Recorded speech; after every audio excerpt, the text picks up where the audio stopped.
Bonjour, c'est Damien. Aujourd'hui, je vous propose une idée de photo à faire. En effet, on peut profiter des fêtes pour avoir un sapin à disposition pour réaliser des super portraits. Alors, c'est une photo qui est très simple à faire, encore faut-il savoir comment la faire. Alors, on ne va pas parler de théorie ici, on va se concentrer sur la pratique.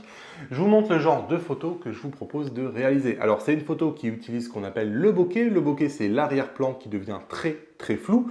Donc, votre sapin ne va pas être visible sur la photo, il va devenir entièrement flou. Et toutes les billes de lumière de votre guirlande vont devenir comme des ronds de couleur. Ça va vous permettre de mettre en valeur ce que vous photographiez et d'avoir des super souvenirs.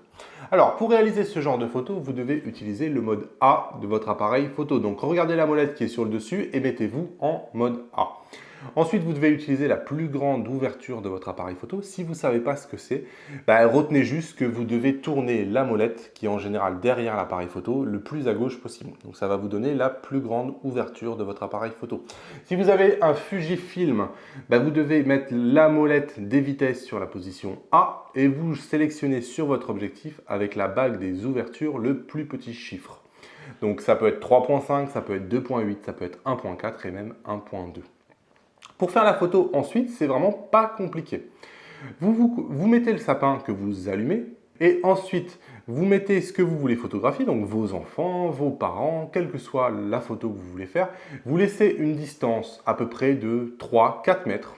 Vous faites des tests à la maison entre les gens que vous photographiez et le sapin. C'est-à-dire que le sapin ne doit pas être sur la photo finalement. Il faut vraiment une distance de façon à ce que le sapin devienne entièrement flou.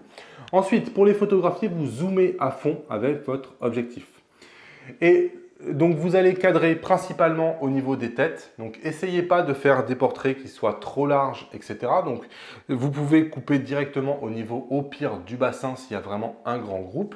Et vous allez voir que ça va marcher tout seul. Votre photo va être réussie. Vous allez avoir un portrait avec la tête de l'enfant ou de la personne que vous êtes en train de photographier et derrière ces billes de lumière. Alors, moi par exemple, je l'ai utilisé pour faire une photo de famille qu'on fait tous les ans à Noël. Et ça nous permet tous les ans d'avoir à peu près la même photo. Ça marche très bien. Et donc, je vous montre la photo. Et comme vous voyez, on avait mis le sapin sur le côté où il n'y avait personne. Et ça permet de remplir la photo et ça fait une photo souvenir tous les ans à la même période. Sachez qu'avec les enfants, ça va marcher encore mieux si vous les faites s'asseoir. Donc vous allez vous mettre aussi assis au ras du sol, c'est-à-dire que en fond, derrière les enfants, vous allez avoir plutôt le bas du sapin, donc la base où c'est justement le plus large. Plutôt que s'ils sont debout, le sapin étant comme ça, la base où il y a de la lumière est plus réduite. Donc ça marche aussi très bien quand vous faites asseoir les enfants.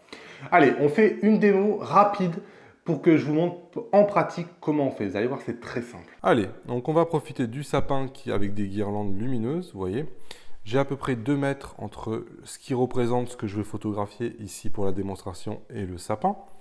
Donc hop, je l'ai ici. Coucou. Et j'ai à peu près encore 2 mètres entre le trépied qui représente l'endroit où est le photographe et ce que je veux photographier. Donc vous voyez bien la chronologie. Ici, sapin, le modèle et hop, le trépied. Pour réaliser la photo, ce n'est pas très compliqué. Vous prenez votre appareil photo. Donc si c'est un Fuji, vous vous contentez ici de mettre la vitesse en automatique. Ici, la plus grande ouverture. Donc je tourne la bague, hop, vous voyez là où il y a le plus petit chiffre. Et c'est terminé. Vous vous contentez de zoomer à fond. N'hésitez pas vraiment à zoomer beaucoup. Donc, quitte à avoir même coupé une partie du crâne pour que l'effet marche bien. Donc, vous avez 2 possibilités pour exacerber l'effet. Donner plus de distance entre le sapin et votre sujet. Donc, si vous le mettez votre sujet par exemple à 5 mètres du sapin, le sapin va être encore plus flou.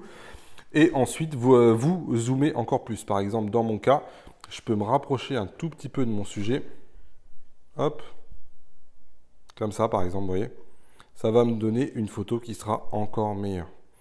Alors, mettez pas votre sujet au milieu, pensez à le mettre plutôt sur un côté, comme ça, l'effet sera meilleur. Vous voyez ici la photo que je vais pouvoir produire.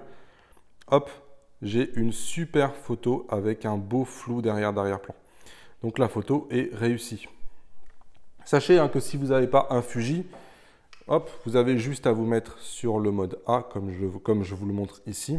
Et vous tournez la molette, par exemple ici la molette, vers la gauche. Et vous allez avoir le F, donc 3.5. Vous cherchez à avoir le F le plus petit. Donc c'est vraiment ce sur quoi vous devez vous concentrer. Et après, il suffit de prendre la photo exactement comme je vous l'ai dit et vous aurez une super photo. Voilà, vous pouvez le faire en famille, vous pouvez faire plein de déclinaisons, utiliser cette astuce pour faire des super photos avec des jolis fonds. Alors vous pouvez le faire aussi en extérieur en profitant des illuminations qu'on trouve ici et là dans les villes, mais c'est quand même beaucoup moins joli. En général en extérieur, en plus par les températures qui courent, on est toujours en blouson, en bonnet, etc. C'est pas toujours le meilleur moment. À l'intérieur, on a vraiment le temps de faire ce genre de photos et ça vous fera des super souvenirs. Voilà, si vous avez aimé la vidéo, comme d'habitude, lâchez-moi un pouce levé vers le haut. Abonnez-vous à la chaîne en cliquant sur mon visage et moi je vous retrouve bientôt dans une nouvelle vidéo. Salut!